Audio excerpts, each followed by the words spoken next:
আসসালামু আলাইকুম। আমি আজকে তৈরি করে দেখাবো হেলদি উপায়ে ছোট বড় সবাই পছন্দ করবে এমন একটি নাস্তার রেসিপি। 1 কাপ আটা, 2 ডিম দিয়ে মজাদার নাস্তার রেসিপি শেয়ার করব।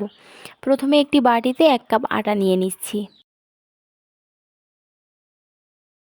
এরপর দিয়ে দিয়েছি স্বাদ মতো লবণ।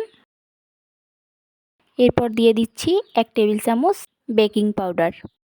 এরপর দিয়ে দিচ্ছি 1 কাপ দুধ।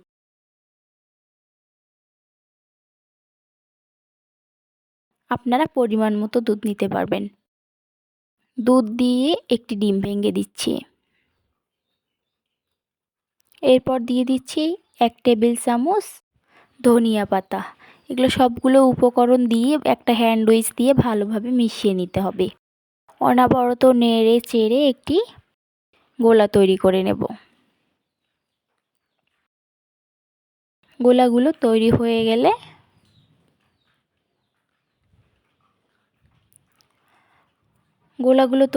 গেছে। এবার একটি বাটিতে একটি ডিম ভেঙে নিচ্ছি। 2টি ডিম ভেঙে নিয়েছি। এরপর 1 টেবিল চামচ পেঁয়াজ কুচি, 1 টেবিল চামচ টমেটো কুচি, 1 টেবিল চামচ গাজর কুচি, 1 টেবিল চামচ কাঁচামরিচ কুচি, হলুদ গুঁড়া 1 টেবিল চামচ,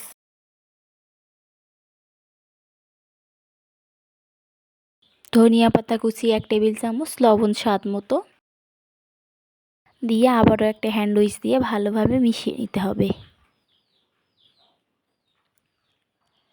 মিশিয়ে নেওয়া হয়ে গেছে। এবার চুলায় একটি ফ্রাই প্যান বসিয়ে তেল ব্রাশ করে দিচ্ছি। এরপর গোলাগুলো দিয়ে দিচ্ছি। পরিমাণ মতো গোলাগুলো দিয়ে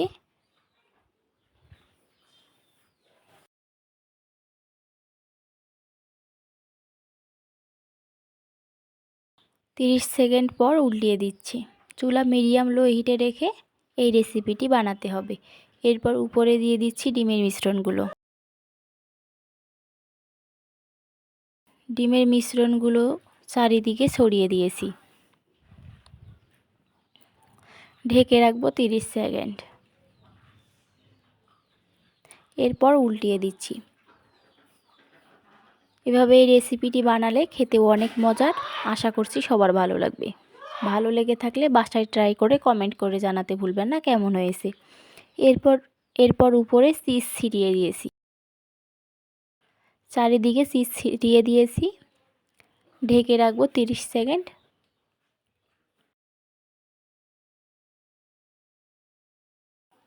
হয়ে গেছে, চুলা থেকে নামিয়ে নিয়েছি।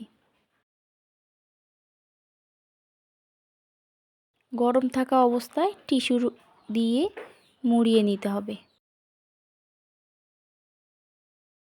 রোল করে নিয়ে মাঝখান দিয়ে কেটে নিচ্ছি।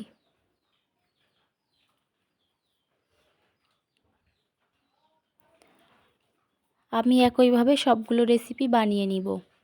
দেখতেই পাচ্ছেন দেখতে কতটা সুন্দর হয়েছে। দেখতে যেরকম সুন্দর খেতেও অনেক মজার। আশা করছি সবার ভালো লাগবে। ভালো লেগে থাকলে বাসায় ট্রাই করে কমেন্ট করে জানাতে ভুলবেন না কেমন হয়েছে। ধন্যবাদ জানিয়ে এখানেই বিদায় নিচ্ছি। সবাই ভালো থাকবেন। আল্লাহ হাফেজ।